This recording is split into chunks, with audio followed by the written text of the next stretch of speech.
Hello, आप सभी लोगों को नमस्ते। उषा शाल देवभूमि चैनल में आपका स्वागत है। मैं हूं देवभूमि उत्तराखंड से। तो चलिए, आज वीडियो की शुरुआत हो रही भी हरे भरे खेत से, मतलब क्यारी से। एक छोटी सी क्यारी, इसमें खूब हरी भरी है ये। यहाँ से मैं वीडियो शुरू कर रही हूँ। तो चलिए, बहुत अच्छी लग रही है। जब हरा भरा रहता है ना कुछ भी चीज़, तो अच्छा लगता है। तो चलिए दिखाते हैं आपको। आज हम हाउस वाइफों का सबसे पहले काम होता है किचन का, फिर सफाई सफाई करना, नहाना धोना। यही होता है हमारा सुबह सुबह का रूटीन। फिर इधर उधर काम पड़ गए तो वहाँ चले जाते हैं। तो चलिए दिखाती हूँ आज मैं क्या कर रही हूँ। तो आज मेरे को फिर से जाना है सत्संग में। यहाँ नज़दीक है तो सत्संग में जाना है। तो चलिए मैं जल्दी जल्दी निपटाती हूँ काम, और देखती हूँ, मैं दिखाती हूँ आज खाने में क्या बना रही मैं किचन में।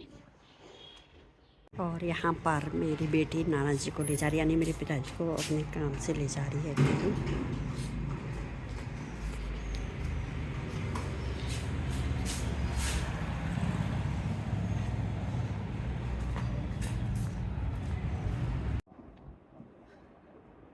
तो आज बना रही हूँ मैं आलू के गुटिया बच्चों के लिए। तो एक काटती हूँ। ये मैंने ना उबाल के रखे थे फ्रिज में कल, क्योंकि ज़्यादा हो गए थे तो कुछ का मैंने परांठा बना दिया, कुछ मैंने ये रखे हुए। आजकल ना आलू सस्ते हो रखे हैं बहुत सस्ते। तो बच्चों को आलू भी पसंद आता है, इसलिए मैंने बोला आज आलू की गुटिया बना देती हूँ। मतलब जाकर गढ़वाल में बोल रहा हूँ आलू छोला, घर पर बोल रहा हूँ आलू का छोला। तो चलिए इसको काटती हूँ मैं।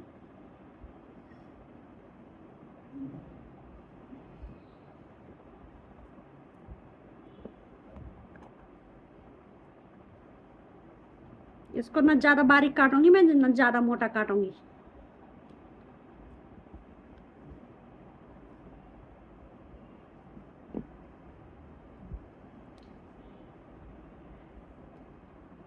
ज़्यादा मोटे भी अच्छे नहीं लगते ना।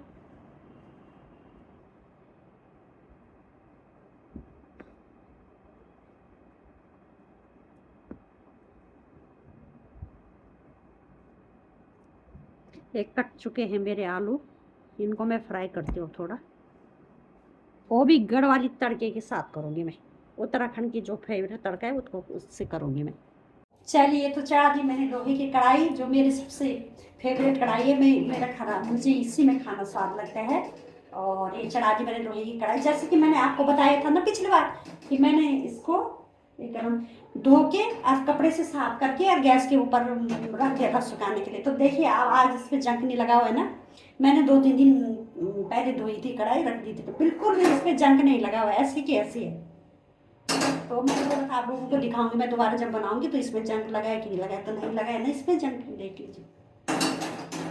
तो ये हमारे पुराने नुस्खे हैं। हमारी जो दादी थी वो थी तो ऐसे करती थी, वही चीज़ें हमने सीखी। तो चलिए अब डाल देती हूँ मैं इसमें तेल।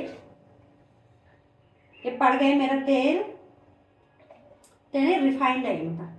ये मैं ना राइस ब्रांड का है ये पतंजलि का, इसको यूज करती हूँ मैं। तो पैकेट लाई थी मैंने, डब्बे में गिरा दिया था उससे। कभी मैं बोतल ले आती हूँ राइस ब्रांड की। बोलते हैं चावल से बना रहते हैं। तो ये डाल रही हूँ मैं इसमें तेल। इसमें थोड़ा ज़्यादा डालूंगी गुटके के लिए ना।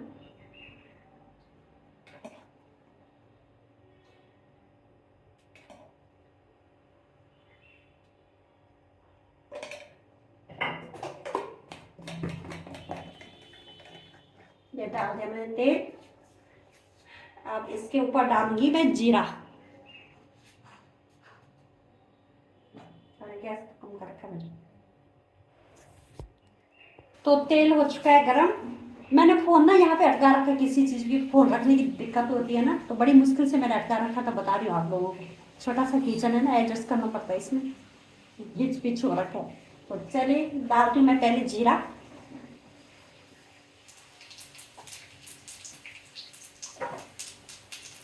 इसके बाद डालूंगी मैं जख्या। ये ना हमारा उत्तराखंड का सबसे फेवरेट है, मतलब सबसे अच्छा ये जख्या जो होता है ना, इसका स्वाद अलग ही होता है। मतलब तुम हरी हरी सब्जी में डालो इसके, इसको फाना में डालो तुम, और उसमें काफले में डालो, चौंसा में डालो, थिनचाड़े आलू का थिचाड़, वो भी बताऊंगी मैं। कभी उत्तराखंड बनाऊंगी तो वो भी बताऊंगी मैं। उत्तराखंड की डिशे में बनाऊंगी थिचाड़िया, फाना, चौंसा, वो भी बताऊंगी आप लोगों को कभी।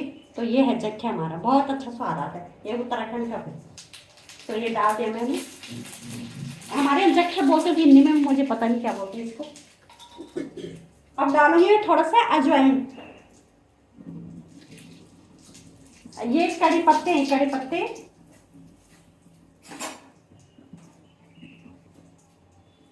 ये ना ये घर से लाई थी मैंने स्टोर करके रखा था सुखा के इसको, तो इसको भी डालती हूँ मैं, इसका स्वाद आता है। मैंने ना बताऊंगी किसी चीज़ पे रखा है इसे, तो इसको भी डालूंगी मैं कड़ी पत्ते, क्योंकि अगर गीले रखती तो मतलब काफ़ी दिन तक नहीं चलती, इसलिए मैंने इनको सुखा के और मतलब इनको हो गए काफ़ी दिन हो गए ऐसे के ऐसे ही। तो ये डाल दिया मैंने कड़ी पत्ता, और डालती हूँ मैं लहसुन। ये डाल रही हूँ मैं लहसुन इसमें। मैं जस्ट फैन खोल देती हूँ ना, दो हो रहा है तो उसमें सुनाई देता है। तो ये डाल रही मैं इस पे थोड़ा सा ये लहसुन। लहसुन का तड़का भी बहुत अच्छा होता है इस पे, मुझे अच्छा लगता था, और का पता नहीं आप लोग किसी को लगता है किसी को नहीं लगता। तो अब डालूंगी मैं थोड़ा सा हरी मिर्च। मिर्च मैं कम डालूंगी, मना कर रहा था, लेकिन बच्चों के लिए तो डालना पड़ता, थोड़ा सा डालूंगी हरी मिर्च।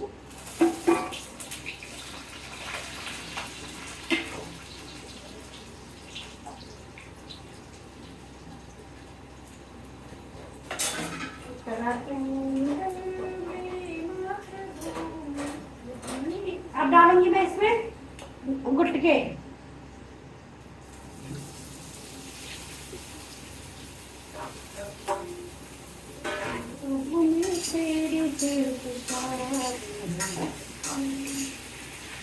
थोड़ा सा इसको भूनूंगी मैं।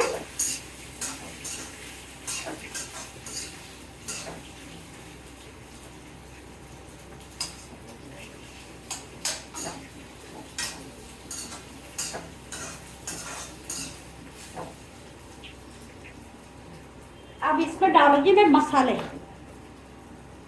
थोड़ा सा मसाला, ज़्यादा नहीं करूँगी फ्राई। ये डाल दे घर, ये घर का पिसा हुआ मसाला मेरा, ज़्यादा गरम नहीं डाला, लेकिन धनिया वो जीरा काली मिर्च वगैरह, इसमें थोड़ा गरम मसाला भी डाल रखा मैंने। तो ये डाल रही मैं घर का पिसा हुआ, मैंने घर में मिक्सी में ही पिसा, सुखाया और पिसा। इसको भी दिखाऊंगी मैं किसी दिन पीस के। तो ये डाल दिया मैंने मसाला, और अब डाल दी मैं थोड़ा स्वाद अनुसार नमक। कोई ज़्यादा खाता है, लेकिन मैं नमक, मेरे बच्चे बोलते हैं नमक आप बहुत तेज खाते हो, मेरे हाथ से तेज पड़ता है नमक। तो ये डाल दिया मैंने नमक, कम डालती मेरे बच्चों का तेज बना। अब डालती हूँ मैं हल्दी पाउडर।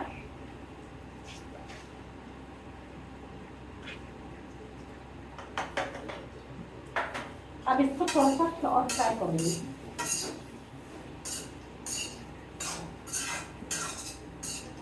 अब दिखाते हैं आप लोगों को कि इसका कलर, ये मैंने फ्राई कर दे गुटके, दिखाते हैं आप लोगों को, नजदीक से दिखाती हूँ मैं थोड़ा।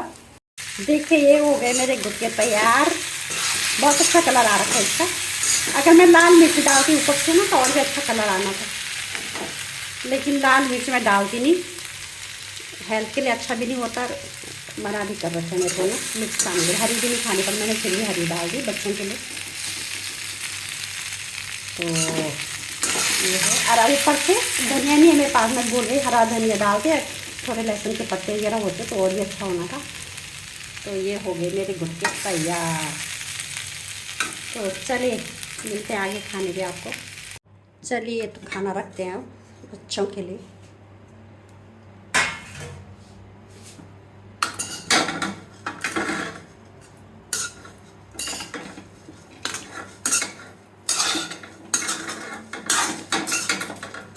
दोबारा से मिक्स कर रही हूँ मैं इसको, कभी ऐसा होता मसाला नीचे चले जाता है।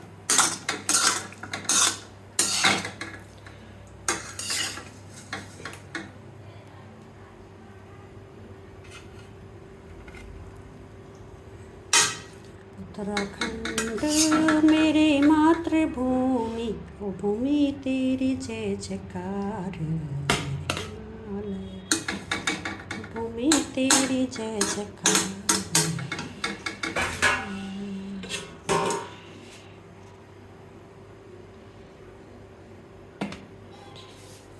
चलिए तो हो गया हमारा नाश्ता तैयार, बच्चों को देती हूँ मैं अब खाना। है क्यों? अच्छा मेरे बेटा बोल रहा अभी मत देना, अभी मुझे भूख नहीं है, तो मैं अब बेटी को दे रही हूँ नाश्ता। चलिए तो आप लोग भी करिए नाश्ता, हम भी कर रहे हैं नाश्ता। और अभी ना मुझे यहाँ पे मौसी जी कोई फूफू जी उनको भी ले जाना है मुझे साथ में अभी। तो पहले उनके घर चलते हैं, फिर उनको लेके चलते हैं सत्संग में। ये खोल रही गेट, यहाँ पे है उनका घर। ओ फूफू चले गए अभी भी? अच्छा ठीक। तो वो अभी अभी निकले, वो बोल रहे हैं, उन्होंने कहा बोल धीरे धीरे चलते हैं। तो मैं जा रही हूँ पीछे से, अभी मिलेंगे आगे। मिल गया, साथ दीदी भी जा रही है, सिकला निकल गया ना सर।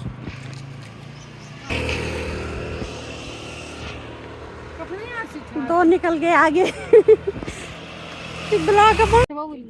हाँ, दीदी भी जा रही है सत्संग में। सब गुरु भक्ति मानवथान सेवा समिति से जुड़े हैं सब लोग। तो हम जब सत्संग होता है किसी घर में तो जाते रहते हैं। कभी हमारा आश्रम में होता है, तो आश्रम में हर महीने 25 तारीख को होता है, तो हम रोज लोग जाते रहते हैं वहाँ पे भी। यहाँ पे प्रसाद ले रहे हैं सभी लोग भगवान के उसमें चढ़ाने के लिए। अपने यहाँ पे के आगे प्रसाद चढ़ाने के लिए ले रहे हैं सभी लोग। कितने रुपए के? दो ही दाने चढ़ाओ। कितने रुपए किलो दे रहे हो? दो ही चढ़ाओ जितने की। कितने रुपए किलो दे रहे हो भैया? 80। अच्छा अभी दिनों महंगा लगा लो।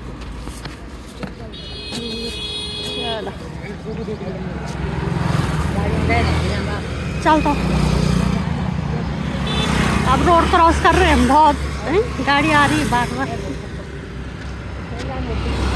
चल पलटी पर जाना है, उधर जाते हैं हम। अब ये सब लोग जा रहे हैं सत्संग में। गाड़ी में मन के मंदिर में मेरे ये जोत है जलती, हर पल हर क्षण गुरु में तेरी करूं भक्ति, हर्ष हर एक मन का कोना जा रे गोरे के लगे जहाँ छोटे चले। चलो भाई आज भी हम सत्संग में जा रहे हैं। हाँ। जहाँ छोटे चले दिन सबके छाता उड़ रखी सबने। खाती हूँ मैं आप लोगों को। यहाँ देखो प्यारा लग रहा है, दोनों तरफ से पेड़ ही पेड़ हैं। ये ना अपने घरों के आगे दोनों तरफ से लोगों ने पेड़ लगा रखे, बहुत अच्छा लग रहा है यहाँ पे, सुंदर दिखने में।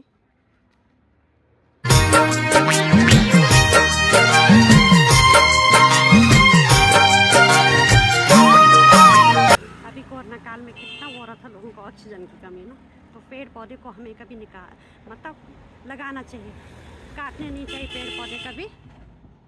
इसी घर के अंदर है सत्संग।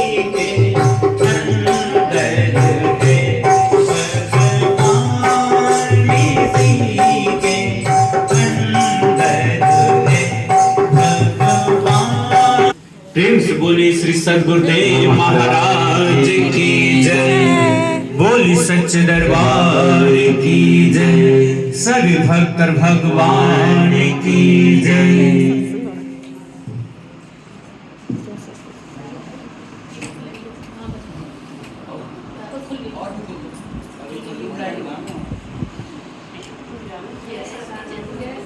जैसे सर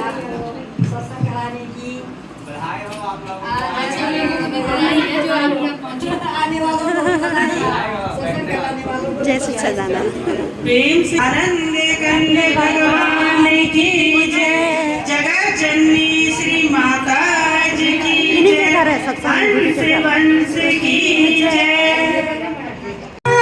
प्यारा नाम है नंदलाला हरि का, प्यारा नाम है गोपाल हरि जय गोविंदा, मन भजले हरि का प्यारा नाम है, श्री राधे गोविंदा, मन भजले हरि का प्यारा नाम है।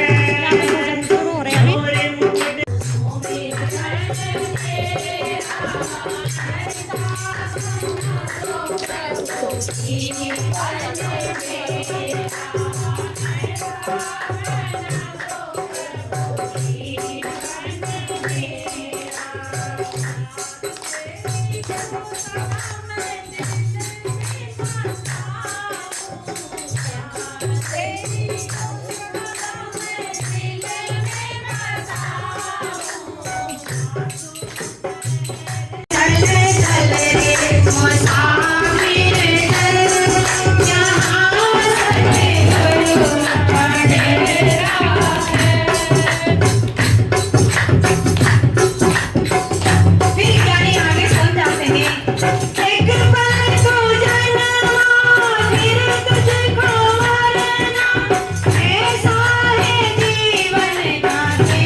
यहाँ सतगुरु का डेरा। तो संतों ने, ज्ञानियों ने समझाया, चल चल रे मुसाफिर चल जहां सतगुरु का डेरा है। तोरा जीवन बड़ा अनमोल ये जोगी वारना फेरा है। क्योंकि ज्ञानी साधु संत सन्यासी त्यागी और ब्रह्मचारी साधु संतों का दर्शन बड़े भाग्य से प्राप्त होता है। आज समझ लीजिए कि उस परम पिता परमात्मा की हमारे ऊपर कृपा हुई, जो आज हमको ऐसे साधु संतों का सानिध्य प्राप्त हो रहा है, ये मौका मिला है। तो जीवन के अंदर में देखिए एक ज्ञानी दासी होती है। आज जो इब्राहिम बादशाह हुए, और बादशाहों का काम क्या रहता है, उनके हर चीज के हर सब ठाट बाट होते, कोई चीज की कोई कमी नहीं होती। तो आज के तो बड़े बड़े जो सेठ हैं वही राजा महाराजा, आज उनकी हर चीज की फैसिलिटी है। तो ऐसे ही जो बादशाह थे, और वो बादशाह उनकी जो दासी थी वो ज्ञानी थी, सत्संग में जाया करती थी, साधु संतों का सानिध्य प्राप्त करती थी। लेकिन वो सेवका किसकी बनी थी, सेवा कहाँ करती थी, कहा राजा इब्राहिम की सेज को वो सजाती थी, उसका काम ही था। और वो सुबह से जब उसकी ड्यूटी होती थी तो राजा की सेज को फूलों से इतना सुंदर उसका काम डेली का। तो डेली राजा की सेज को फूलों से सजाती थी, जिस पर राजा शयन करते थे, सोते थे। ऐसे करते करते दासी का जवानी से पूरा बुढ़ापा आ जाता है। पूरा जीवन उनकी सेवा करते, उस सेज को सजाते सजाते ही बीत गया। एक दिन दासी के मन में विचार उठते हैं, क्योंकि हम यहाँ सत्संग सुनते हैं, लेकिन सत्संग को सुनकर के कोई नहीं पूछता कि परमात्मा की प्राप्ति कैसे हो। सुन लिया, बहुत अच्छा लगा और बहुत अच्छा बोल करके खुश करके चले जाते, लेकिन कभी ये नहीं कि जो आपने सुनाया है वो उसको आप जनाते भी, उसका आप दर्शन भी कराते। लेकिन जो दासी जो सेवा करती थी, अब करते करते जब बुढ़ापा आ जाता है, एक मन में उसके विचार उठा और सोचती है, कहा भी इस राजा की सेज को मैं रोज फूलों से सजाती हूँ, इतना सुंदर सजाती हूँ, राजा ने तो पूरा जीवन ही अपना इस पर ही बिता दिया, लेकिन आज मैं इस सेज को सजा करके मैं भी आज इसका अनुभव करके देखती हूँ कि इस पर कैसा अनुभव प्रतीत होता है, कैसा लगता है, क्या आनंद आता है। तो दासी सजा करके और दिन भर की थकी मारी थी और क्षण मात्र के लिए उस सेज पर वो लेट जाती है। जैसे ही लेटती है, अब जैसे ही लेटती, थकी मारी तो थी, व्यक्ति जब जिसको थकान होती है सुबह से शाम तक करते करते, तो कंकड़ पत्थर ऊंचा नीचा क्या लाया उसके लिए, तो बस सिर्फ उसको आराम मिलना चाहिए, नींद फिर देखती नहीं है। तो दासी जैसे इस पर क्षण मात्र के लिए लेटती है, और जैसे लेटी तो उसकी ऐसी गहरी नींद लग जाती है कि राजा की आंखें भगवान को खुली थी। तो भगवान किसी न किसी को ऐसा माध्यम बना देता है जिसके माध्यम से उसको परमात्मा की प्राप्ति होती है, उसका विवेक जागता है। तो जब सो जाती है तो ऐसी गहरी नींद में सो जाती है, उसको कोई होश नहीं रहता। जब होश नहीं था, समय हुआ, राजा अपने समय पर अपने कक्ष में जाते हैं, तो जब अंदर प्रवेश करते हैं तो क्या देखते हैं, उस सेज पर तो बिना राजा के रानी का भी कोई अधिकार नहीं था। तो राजा देख करके बड़े भयभीत हो जाते, सोचते हैं, का इतने सोच में पड़ जाते हैं कि इस दासी की इतनी हिम्मत जो मेरी सेज पर, और ये कितनी निश्चिंत होकर के सोई है, इसको कोई डर भय भी नहीं कि मुझे क्या इसकी सजा मिलेगी, दंड मिलेगा, कुछ नहीं। राजा उठाते नहीं है। एक अपने नौकर को कहते हैं कि डंडा लाइए हंटर, और मंगाते हैं और मंगा करके दासी के ऊपर बजाना शुरू कर देते हैं। जैसे ही हंटर बजाना शुरू करते हैं, जब 2-4 हंटर लग जाते हैं, दासी भड़बड़ा कर उठती है। जब उड़ती है तो राजा श्वास नहीं लेते, दम नहीं ले रहे, और जो मारना शुरू किया, मारते मारते दासी को लहूलुहान कर दिया। सारे शरीर को कहा जख्मी जख्म कर। जो राजा मारते जा रहे, दासी भी चीख चीख करके रो रही है। लेकिन दासी रो रही है, राजा मार रहे, मारते मारते रोते रोते अचानक दासी खिलखिला के हंसने लगी। जब व्यक्ति कोई बहुत जोर जोर से रो रहा है और रोते रोते अचानक अगर हंसने लगे तो कितनी आश्चर्य की बात है। तो होश सोच में पड़ गए। तो जब दासी जोर जोर से रोते रोते अचानक हंसने लगी तो राजा के हाथ से हंटर छूट जाता है। आज कहते हैं दासी का तू मुझे ये बात बता। बोले क्या? कहा तुझे इतना दर्द हो रहा था, पीड़ा हो रही, तो मैं तुझे इतना मार रहा था, तू इतनी चीख चीख करके जोर जोर से रो रही थी, लेकिन तू रोते रोते अचानक तेरा हंसने का कारण क्या है? तू रोते रोते अचानक हंसने क्यों लगी? इतनी खिलखिला करके हंसने लगी। दासी कहती है, कहा महाराज, मुझे रोते रोते आपकी इस मार को सहते सहते रोते रोते मुझे एक बात याद आ गई। बोले क्या बात याद? कहती, कहा मैं थोड़ी देर के लिए इस सेज पर सोई थी। मैं तो कोई वर्षों से नहीं सो रही थी, कोई जीवन मेरा बीता नहीं था।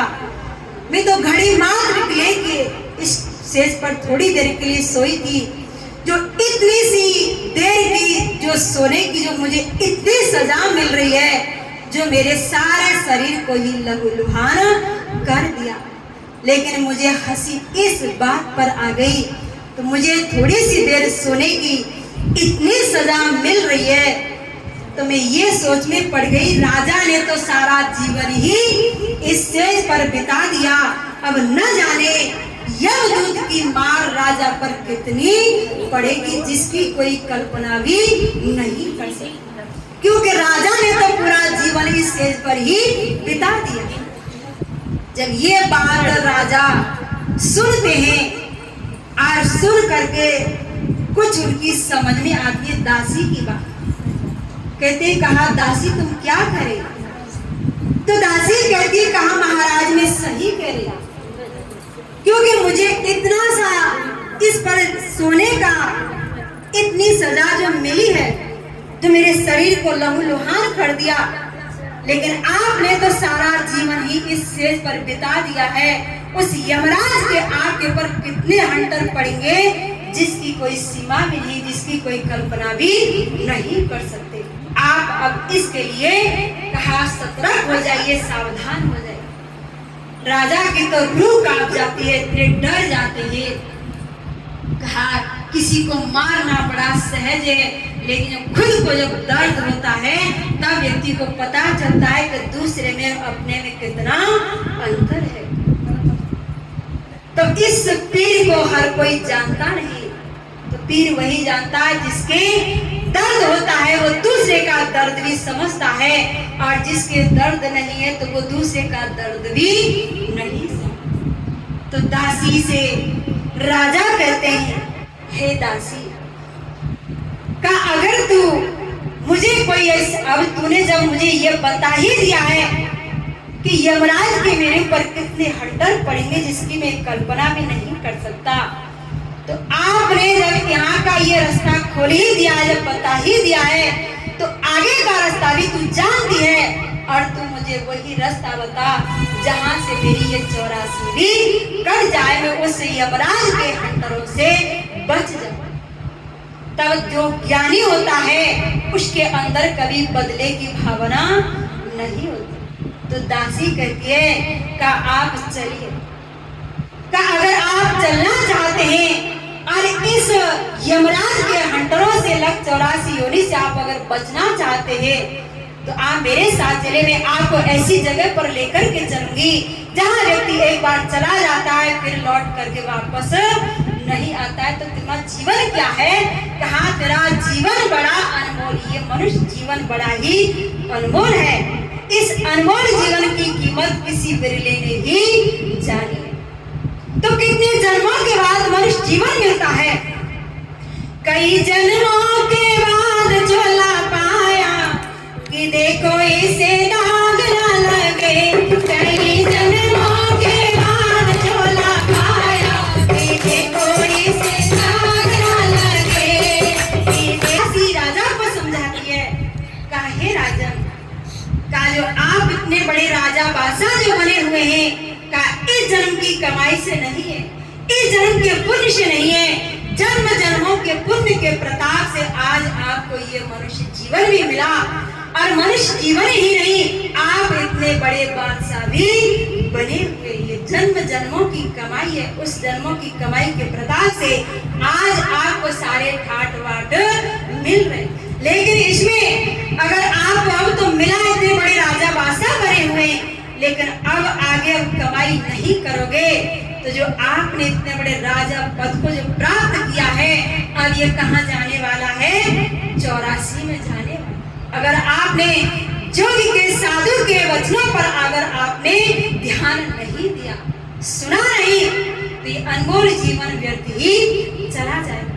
दासी के चरणों में राजा दंडवत प्रणाम करते हैं और दासी से कहते हैं, दासी आज से तुम दासी नहीं, आज से तुम मेरी गुरु हो। तो आप जैसे कहोगी, आप मुझे जहाँ लेकर के चलोगी, मैं आपके चलने के लिए तैयार हूँ। आप जहाँ ले जाओ, मेरे जीवन के लिए आप अच्छा ही अच्छा करोगी। तो दासी कहती, राजनगर चलना है तो चलिए, चल चल रहे मुसाफिर, चल जहाँ सतगुरु का डेरा है। कि तुम मैं आपको ऐसी जगह पर लेके चलती हूँ जहाँ मेरे सतगुरु विराजमान रहते, जहाँ मेरे सतगुरु का डेरा है। उस डेरे पर भाग्यशाली मनुष्य पहुँचता है। हर मनुष्य के ऐसे पुण्य नहीं है, कर्म नहीं है जो वहां पहुंच जाए। ये तो भाग्यशाली जो होता है वही पहुंचता है। तो आज समझ लिए, ये समझ जाइए, क्योंकि भगवान की आपके ऊपर विशेष कृपा हुई है। उन्होंने दया कृपा करके आज आपके सारे दिव्य को जगा दिया। तो जानते हैं तो कहते ये पर जीवन क्या है? ये जीवन पल दो पल का, इस पहल तू मान करता क्या है? इस जीवन का कोई भरोसा नहीं है, तो पल दो पल का है। लेकिन आज हम सबको ये सुनहरा जो अवसर मिला है, तो आज यहाँ जो बैठे हैं और बैठ करके जितनी देर आप साधु की संगत को प्राप्त करेंगे, तब ज्ञानी कहते हैं पुण्य तेरा बढ़े जब सत्संग मिले, राम रहमत करे तब सतगुरु मिले। इस रीति से रब को मना ले, सत्संग में जाने की आदत बना ले, सत्संग सुनने की आदत बना ले। कि तेरा पुण्य तभी बढ़ेगा जब सत्संग के अंदर में आएगा। और सत्संग भी कब मिलेगा? जब राम रहमत करेंगे, जब कृपा करेंगे, उनकी कृपा से ही सत्संग मिलता है, अन्यथा सत्संग की प्राप्ति नहीं होती। तो आज यहाँ देख रहे साधु संतों के सानिध्य में जो बैठे हैं, संतों के जो दर्शन करते हैं, तो कहा तू सुन ले जोगिया के मीत, ये जग तेरा ना मेरा। तुझे समझाने के लिए आए, अगर समझेंगे तो जीवन में लाभ ही लाभ है, अन्यथा सुन करके बाईपास कर दिया, झाड़ दिया, तो कुछ भी पल्ले नहीं पड़ेगा। तो ये बड़े अनमोल है। तो देखिए, मैं ज्यादा न कहते हुए इन्हीं शब्दों के साथ अपनी प्रेम से श्रवण करेंगे। बोलिए श्री सद्गुरुदेव महाराज की जय, आनंद कंद भगवान की जय। तो देखिए, जो सत्संग होता है वो अथाह है, जिसका कोई पारावार नहीं। तो जिस कथा को, जिस कहानी को सुन रहे थे, अभी उसका विस्तार तो बहुत लंबा है, लेकिन समय व्यक्ति जो समय से जो सुनता है, समय से चलता है, उसका ही बहुत ज्ञानी होने संतों ने बताया है। तो बोलिए श्री सद्गुरुदेव महाराज की जय, आनंद कंद भगवान की जय।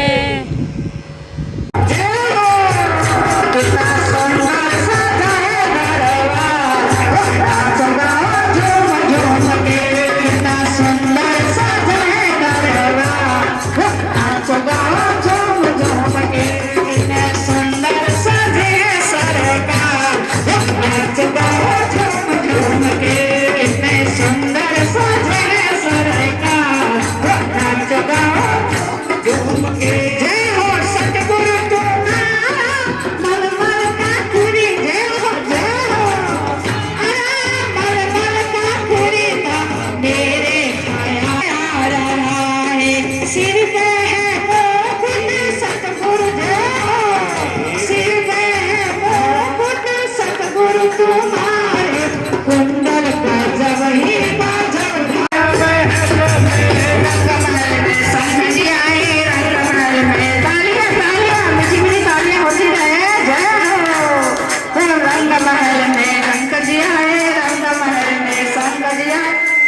शेरवाली की पायल जय हो कालिया कालिया जय हो शेरवाली की पायल शेरवाली की पायल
विश्व का कल्याण हो। श्री सद्गुरुदेव